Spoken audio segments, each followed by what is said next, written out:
Greetings, everyone, and welcome to America in Focus, powered by the Center Square. I'm Dan McCaleb, Chief Content Officer at Franklin News Foundation, publisher of the Center Square Newswire service. We are recording this on Friday, June 7th. 3.5 years into his term, and after more than 11 million foreign nationals crossed the border into the U.S., President Joe Biden this week took executive action to address the ongoing border crisis. During his announcement, Biden blamed the border crisis on Republicans in Congress, but Republicans and other critics of the president's immigration policies pushed back hard, claiming Biden's actions are too little, too late, and are being made only because of his poor polling numbers and the fact that the presidential election is now only 5 months away. Joining me to discuss this is Casey Harper, the Center Square's Washington, D.C. bureau chief. Casey, let's start with what Biden says his border action will do. Sure. So Biden is heralding this in a pretty kind of a remarkable way if you've been following this issue closely. The way the White House is framing this is the president comes out of the White House and he says, all right, House Republicans, I'm tired of waiting on you. I'm going to handle this issue. We're going to shut down the border. Right. And so we're going to handle the border crisis, which is kind of incredible because, one, House Republicans have been demanding, and Republican governors have been demanding he do something about this for years since he took office, and he's only done actions to the contrary. It's also kind of incredible because his executive order doesn't really shut down the border.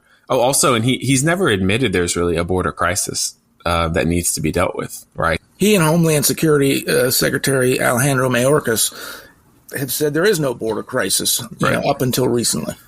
Right. So now he's framing it as, I've been waiting on House Republicans and they've refused to act. So now I'm going to address the border. And so I don't think he really passes the smell test for most people. But what does he say his action will do? It essentially has to do with asylum seekers who are caught between what's called ports of entry. So, of course, asylum seekers are, migrants who come into the U.S. and say for one reason or another, they're not safe in their home country. There's a lot of reasons that could be the case. And, of course, the United States wants to be kind to people who are actually coming from, countries where they really aren't safe. Maybe they're a religious minority where they'd be persecuted, or maybe they're coming from a war-torn country. I mean, there are real reasons for that. But the asylum program has been exploited very heavily by the millions and millions of migrants, over 10 million, I think, since Biden took office. Right. And so what has kind of become the playbook for coyotes and for migrants coming across is try to sneak across the border. So between ports of entry, which means don't go through the checkpoints, try to sneak across. And if you get caught, just tell them you're an asylum seeker. Right. And so finally, this action is like, if you're an asylum seeker, you have to actually go through the ports of entry, through the checkpoints. You can't just say after the fact you're an asylum seeker. That's basically what it does. But it doesn't undo the slew of other actions that Biden has taken to make it much easier to come into the U.S. and stay into the U.S., which we can talk a little bit about. But it's a drop in the bucket. It's deflecting to Republicans. It's kind of incredible, actually, to see this happen. And Republicans, of course, weren't buying it, saying the actions won't stop the steady flow of illegal immigration into the U.S., saying Biden is only doing this because of his polling, trailing Donald Trump in general national polling, but also in most of the key swing states where 5 months in advance of the election, Americans in polling have identified the border crisis as the top one or two issues facing the nation, along with inflation and the economy. Do you think Biden's actions here will have any impact on voters? Yeah, I think it will. People have been giving Biden a lot of flack, like, oh, he's only doing this because it's an election year. I don't see that as really a bad thing. I mean, submitting yourself to the will of the voters for political reasons. I mean, that's kind of how our system is designed, that leaders will have to do what the voters want, even if that's not really what they want to do. And polling, we've talked about this polling, Dan. We've written about it at thecentersquare.com.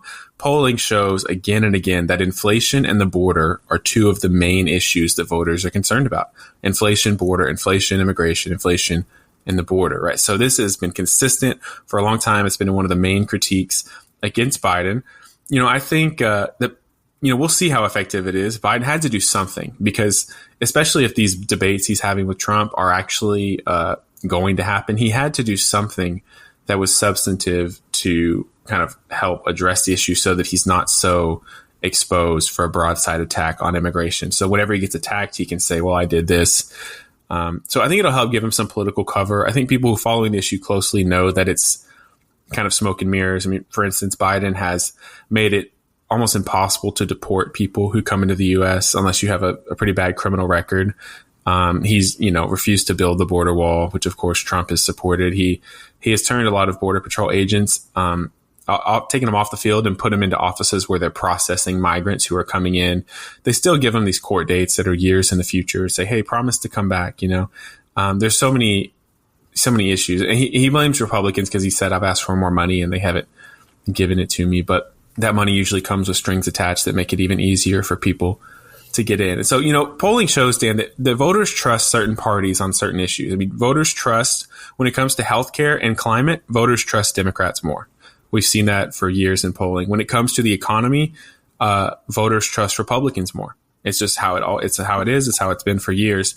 And I think the border now is an issue that voters trust Republicans on more. So even when a Democrat says, hey, I'm doing something, there's still a general skepticism and trust that everyone knows that Republicans care about this issue more. Yeah, one of President Biden's harshest critics is Texas Governor Greg Abbott. Texas, of course, has borne the brunt of the border crisis, shares the longest border with Mexico, have seen millions of people illegally enter into Texas.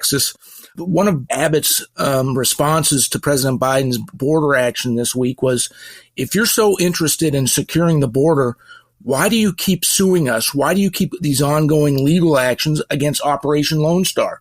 Governor Abbott launched the border security effort, Operation Lone Star, back in the early days of the border crisis in 2021. And the federal government under the Biden administration has tried to halt or put obstacles up for those border security efforts. I think Governor Abbott has a pretty good point. Yeah, and to fully explain what that is, basically Texas is trying to put up border barriers and razor wire at the southern border to help secure the border. And the Biden administration has been aggressively preventing them from doing that, suing them, taking the border wire down, even as Texas is putting it up. So, it does, of course, raise the question, if you really are trying to secure the border, why are you taking down fences and razor wire right at the southern border? Thank you for joining us today, Casey. Listeners can keep up with this story and more at thecentersquare.com.